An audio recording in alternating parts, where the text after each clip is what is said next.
ರಕ್ಷಿತ್ ಶೆಟ್ಟಿ ನಿರ್ದೇಶಿಸಿ ನಟಿಸಲಿರುವ Richard Antony cinema ಭಾರೀ ನಿರೀಕ್ಷೆ ಹುಟ್ಟುಹಾಕಿದೆ. ಸೂಪರ್ ಹಿಟ್ ಉಳಿದವರು ಕಂಡಂತೆ ಸೀಕ್ವೆಲ್ ಆಗುವುದರಿಂದ ಸಿನಿಮಾ ಮೇಲಿನ ನಿರೀಕ್ಷೆ ಹೆಚ್ಚಾಗಿದೆ. ಬಹಳ ಹಿಂದೆಯೇ ಸಣ್ಣ ಟೀಸರ್ ಮೂಲಕ ಚಿತ್ರವನ್ನು ಘೋಷಣೆ ಮಾಡಲಾಗಿದೆ. ಒಂಬಾಳೆ ಫಿಲಮ್ಸ್ ಬ್ಯಾನರ್ನಲ್ಲಿ ಸಿನಿಮಾ ನಿರ್ಮಾಣವಾಗಬೇಕಾಗಿದೆ. ರಿಚರ್ಡ್ ಆಂಟನಿ ಚಿತ್ರಕ್ಕಾಗಿ ಒಂಬಾಳೆ ರಕ್ಷಿತ್ ಶೆಟ್ಟಿ ಕೈ ಜೋಡಿಸಿರುವುದು ಬಹಳ ಕುತೂಹಲ ಮೂಡಿಸಿದೆ. ಬಹಳ ದೊಡ್ಡ ಮಟ್ಟದಲ್ಲಿ ಸಿನಿಮಾ ನಿರ್ಮಾಣವಾಗುವ ಲೆಕ್ಕಾಚಾರ ನಡೀತಿದೆ. ಸಪ್ತ ಸಾಗರದಾಚೆ ಎಲ್ಲೋ ಸರಣಿ ಬಳಿಕ ರಕ್ಷಿತ್ ಶೆಟ್ಟಿ ಈ ಸಿನಿಮಾ ಕೈಗೆತ್ತಿಕೊಳ್ಳಲಿದ್ದಾರೆ. ಈಗಾಗಲೇ ಕತೆ, ಚಿತ್ರಕಥೆ ಕೂಡ ಸಿದ್ಧವಾಗಿದೆ. ಮುಹೂರ್ತ ಮಾಡಿ ಸಿನಿಮಾ ಆರಂಭಿಸುವುದು ಮಾತ್ರ ಬಾಕಿ ಇದೆ. ಇದೆಲ್ಲದರ ನಡುವೆ ಒಂಬಾಳೆ ಹಾಗೂ ರಕ್ಷಿತ್ ಶೆಟ್ಟಿ ಮಧ್ಯೆ ಎಲ್ಲವೂ ಸರಿಯಿಲ್ಲ ಎನ್ನುವ ಚರ್ಚೆ ಶುರುವಾಗಿದೆ. ರಿಚರ್ಡ್ ಆಂಟನಿ ಚಿತ್ರವನ್ನು ನಿರ್ಮಾಣ ಮಾಡದಿರಲು ಒಂಬಾಳೆ ಸಂಸ್ಥೆ ನಿರ್ಧರಿಸಿದೆ ಎನ್ನುವ ಗುಸುಗುಸು ಕೇಳಿಬರುತ್ತಿದೆ. ಈ ಬಗ್ಗೆ ಅಧಿಕೃತವಾಗಿ ಯಾರೂ ಮಾತನಾಡಿಲ್ಲ. ಸೋಷಿಯಲ್ ಮೀಡಿಯಾದಲ್ಲಿ ಭಾರೀ ಚರ್ಚೆ ನಡೀತಿದೆ. ಒಂಬಾಳೆ ಸಂಸ್ಥೆ ಬಿಟ್ಟು ತಮ್ಮದೇ ಬ್ಯಾನರ್ನಲ್ಲಿ ರಕ್ಷಿತ್ ಶೆಟ್ಟಿ ರಿಚರ್ಡ್ ಆಂಟನಿ ಚಿತ್ರ ನಿರ್ಮಿಸುತ್ತಾರೆ ಎನ್ನುವ ಊಹಾಪೋಹಗಳು ಶುರುವಾಗಿದೆ. ರಕ್ಷಿತ್ ಶೆಟ್ಟಿ ಅಭಿಮಾನಿಗಳಲ್ಲಿ ಕೆಲವರು ಇದನ್ನು ಸ್ವಾಗತಿಸಿದ್ದಾರೆ. ನಿಮ್ಮದೇ ಬ್ಯಾನರ್ನಲ್ಲಿ ನಿಮ್ಮ ಇಷ್ಟ ಬಂದಂತೆ ಸಿನಿಮಾ ಮಾಡಿ ಎಂದು ಸಿಂಪಲ್ ಸ್ಟಾರ್ಗೆ ಸಲಹೆ ನೀಡುತ್ತಿದ್ದಾರೆ. ಪ್ಯಾನ್ ಇಂಡಿಯಾ ಮಟ್ಟದಲ್ಲಿ ರಿಚರ್ಡ್ ಆಂಟನಿ ಸಿನಿಮಾ ಪ್ಲ್ಯಾನ್ ಮಾಡಿದ್ದಾರೆ ರಕ್ಷಿತ್ ಶೆಟ್ಟಿ. ಇದಕ್ಕಾಗಿ ಭಾರಿ ಬಂಡವಾಳ ಅಗತ್ಯವಿದೆ. ರಿಚರ್ಡ್ ಆಂಟನಿ ಪ್ರಪಂಚವನ್ನು ದೊಡ್ಡದಾಗಿ ಕಟ್ಟಿಕೋಬೇಕಾಗಿದೆ. ಮೇಕಿಂಗ್, ಪ್ರಮೋಷನ್, ಮಾರ್ಕೆಟಿಂಗ್ ದೊಡ್ಡದಾಗಿ ಮಾಡಬೇಕಾಗಿದೆ. ಬರೀ ನಿರ್ದೇಶನ, ನಟನೆ ಆದರೆ ಒಳ್ಳೆಯ ರೀತಿಯಲ್ಲಿ ಸಿನಿಮಾ ಮಾಡಬಹುದು. ನಿರ್ಮಾಣದ ಜವಾಬ್ದಾರಿ ಹೆಗಲಿಗೇರಿದರೆ ಕಷ್ಟ.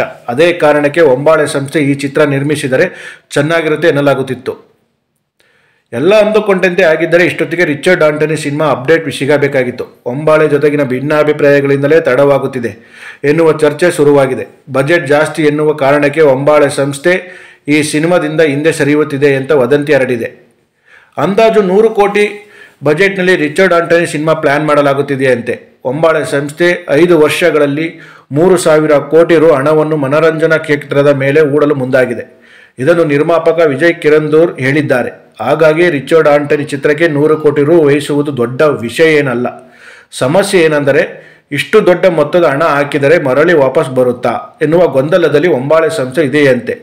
ಇದಕ್ಕೆ ಕಾರಣ ಈಗ ರಕ್ಷಿತ್ ಶೆಟ್ಟಿ ಬೇರೆ ಲೆಕ್ಕಾಚಾರದಲ್ಲಿ ಎನ್ನಲಾಗಿದೆ. ರಕ್ಷಿತ್ ಶೆಟ್ಟಿ ಸಿನಿಮಾಗಳನ್ನು ಗೆದ್ದರೂ ಬಾಕ್ಸ್ ಆಫೀಸ್ನಲ್ಲಿ ಭಾರೀ ಕಲೆಕ್ಷನ್ ಆಗುತ್ತಿಲ್ಲ.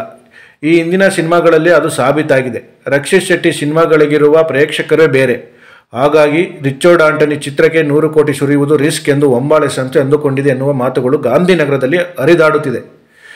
ಇತ್ತೀಚೆಗೆ ಒಂಬಾಳೆ ಸಂಸ್ಥೆಯಲ್ಲಿ ಬಂದ ರಾಘವೇಂದ್ರ ಸ್ಟೋರ್ ಹಾಗೂ ಧೂಮಂ ಚಿತ್ರಗಳು ಅಷ್ಟಾಗಿ ಸದ್ದು ಮಾಡಲಿಲ್ಲ. ಸಲಾರ್ ಸಿನಿಮಾ ಕೂಡ ದೊಡ್ಡ ಮಟ್ಟದಲ್ಲಿ ಗೆಲ್ಲಲಿಲ್ಲ. ಹಾಗಾಗಿ ರಿಚರ್ಡ್ ಆಂಟನಿ ಬಗ್ಗೆ ಇಂಥದ್ದೊಂದು ಚರ್ಚೆ ನಡೀತಿದೆ ಎನ್ನುವುದು ಕೆಲವರ ವಾದ. ಒಂಬಾಳೆ ಸಂಸ್ಥೆ ಬಿಟ್ಟು ರಕ್ಷಿತ್ ಶೆಟ್ಟಿ ಹೊರಬಂದಿದ್ದಾರೆ ಎನ್ನುವ ಹೇಳಿಕೆ ಇರುವ ವಿಡಿಯೋವೊಂದು ಟ್ವಿಟರ್ನಲ್ಲಿ ಪೋಸ್ಟ್ ಆಗಿದೆ. ಆ ಪೋಸ್ಟ್ಗೆ ರಕ್ಷಿತ್ ಶೆಟ್ಟಿ ಲೈಕ್ ಮಾಡಿದ್ದಾರೆ. ಇದನ್ನು ನೋಡಿದವರು ಪರೋಕ್ಷವಾಗಿ ಸಿಂಪಲ್ ಸ್ಟಾರ್ ಈ ಸುದ್ದಿಯನ್ನು ಖಚಿತಪಡಿಸಿದ್ದಾರೆ ಎಂದು ಹೇಳುತ್ತಿದ್ದಾರೆ. ಕಳೆದೊಂದು ವಾರದಿಂದ ಒಂಬಾಳೆ ಸಂಸ್ಥೆ ರಕ್ಷಿತ್ ಶೆಟ್ಟಿಗೆ ಬಿರುಕು ಮೂಡಿದೆ ಎನ್ನುವ ವದಂತಿ ಹರಡಿದೆ. ಈ ಬಗ್ಗೆ ಯಾರೊಬ್ಬರೂ ಪ್ರತಿಕ್ರಿಯಿಸಲಿಲ್ಲ. ಹಾಗಾಗಿ ಇದು ನಿಜ ಎಂದು ಕೆಲವರು ಮಾತಾಡಿಕೊಳ್ಳುತ್ತಿದ್ದಾರೆ.